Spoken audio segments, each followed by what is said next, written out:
Indian companies तेजी से global players बन रही हैं और दुनिया भर में कंपनीज को खरीद रही हैं। लेकिन ये समझने के लिए कि इंडिया यूनाइटेड किंगडम में इतना इन्वेस्ट क्यों कर रहा है, हमें पहले ये देखना होगा कि इंडियन बिजनेसेस कौन सी कंपनीज को खरीद रहे हैं। शुरू करते हैं इंडिया की एक सबसे बड़ी और मशहूर कंपनी रिलायंस इंडस्ट्रीज से। रिलायंस एक कंपनी है जिसका वर्थ लगभग $200 बिलियन है और इसका रिवेन्यू $100 बिलियन से ज्यादा है। इनकी रीच बहुत ही ज्यादा है। यूनाइटेड किंगडम में ये एक सिग्निफिकेंट फॉरेन इन्वेस्टर हैं। 2021 में इन्होंने 100 मिलियन पाउंड्स में फेरेडियन लिमिटेड को खरीदा, जो एक leading global battery technology company है। 2019 में रिलायंस ने ब्रिटिश टॉय मेकर हैमलीज को भी खरीदा। खरीदने के वक्त हैमलीज के 167 स्टोर्स 18 कंट्रीज में थे। इंडिया में रिलायंस के पास हैमलीज का मास्टर फ्रेंचाइज है और फिलहाल 29 सिटीज में 88 स्टोर्स ऑपरेट करते हैं। रिलायंस इंडस्ट्रीज ने 2021 में iconic British hotel stock park को भी 57 मिलियन पाउंड्स में खरीदा। रिलायंस इंडस्ट्रीज के अलावा टाटा ग्रुप भी है। टाटा ग्रुप ने ब्रिटिश गुड्स को लंबे अरसे से खरीदना शुरू किया है। 2000 में उन्होंने giant British T company Tetley को खरीदा, जो सिर्फ $407 मिलियन का डील था, लेकिन टाटा को एक ग्लोबल टी कंपनी बनने में मदद की। टाटा मोटर्स ने आइकॉनिक जैगवार और लैंड रोवर को फोर्ड मोटर्स से खरीदा। हालांकि ये एक यूएस कंपनी के पास थी। ये दोनों का मेन हेडक्वार्टर यूके में है और इसका इतिहास भी वहीं का है। इन ब्लॉकबस्टर डील्स के अलावा टाटा ग्रुप ने रिसेंटली मिड 2023 में अनाउंस किया कि वो यूके में 4 बिलियन यूरोज इन्वेस्ट कर रहे हैं एक गीगा फैक्ट्री के लिए। आईटी फील्ड में विप्रो और इन्फोसिस भी हैं।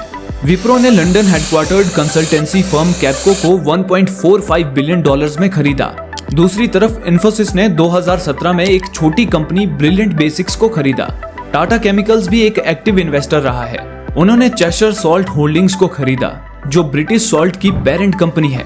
एक और इन्वेस्टमेंट उन्होंने 40% स्टेक के साथ ओक नॉर्थ बैंक में की, लेकिन बाद में उन्होंने कुछ स्टेक बेच दिए। ये कुछ और एक्विजिशंस हैं, लेकिन ये बताता है कि इंडियन कंपनीज यूके में मिलियन से लेकर बिलियन डॉलर्स तक के डील्स कर रही है। ये दिखाता है कि इंडियन बिजनेसमैन और कॉर्पोरेशंस का यूके में बड़ा ग्रोथ हो रहा है। 2024 तक इंडिया यूके के लिए second largest source of foreign direct investment बन गया है।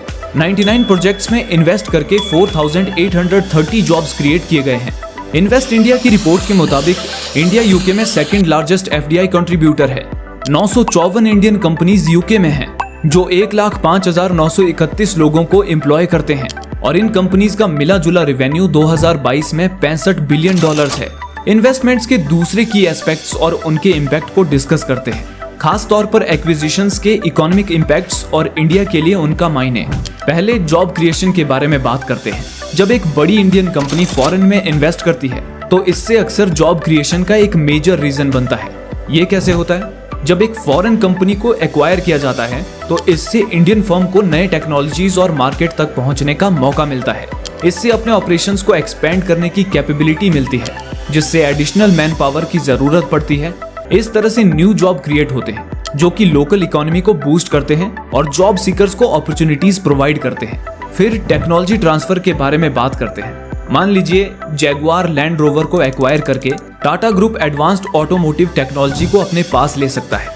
इस टेक्नोलॉजी को फिर इंडिया में इंटीग्रेट किया जा सकता है, जो ऑटोमोटिव इंडस्ट्री में तरक्की के रास्ते खोलता है। ये एक सेक्टर है जिसे इंडिया डेवलप करना चाहती है और इससे इंडिया के टेक्नोलॉजिकल कैपेबिलिटीज और मैन्युफैक्चरिंग प्रोसेस में इंप्रूवमेंट आता है। एक और इम्पोर्टेंट इम्पैक्ट है इंडिया और यूके के बीच ट्रेड रिलेशन का मजबूत होना। जब इंडियन कंपनीज यूके में इन्वेस्ट करते हैं तो ये रिवेन्यू जनरेट होता है, जो फेवरेबल ट्रेड बैलेंस में कंट्रीब्यूट करता है और दोनों देशों के लिए बेहतर ट्रेड टर्म्स नेगोशिएट करने में मदद करता है। आखिर में इन्वेस्टमेंट्स का सबसे इम्पोर्टेंट एस्पेक्ट है कि ये पैसे जनरेट करता है। जब इंडियन बिजनेसेस ओवरसीज कंपनीज को एक्वायर करते हैं, ये पब्लिसिटी के लिए नहीं बल्कि फॉरेन करेंसीज में रिवेन्यू जनरेट करने के लिए होता है, जैसे डॉलर्स, यूरोज या पाउंड्स। इस रेवेन्यू को फिर वेरियस वेज में यूटिलाइज किया जा सकता है।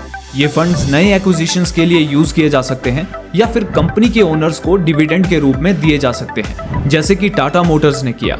इसी तरह से ये पैसे कंपनी के पास वापस आते हैं और इंडिया में फर्दर इन्वेस्टमेंट्स के लिए भी यूटिलाइज किए जा सकते हैं, जो कि एक नए कैपिटल का सोर्स बन सकता है।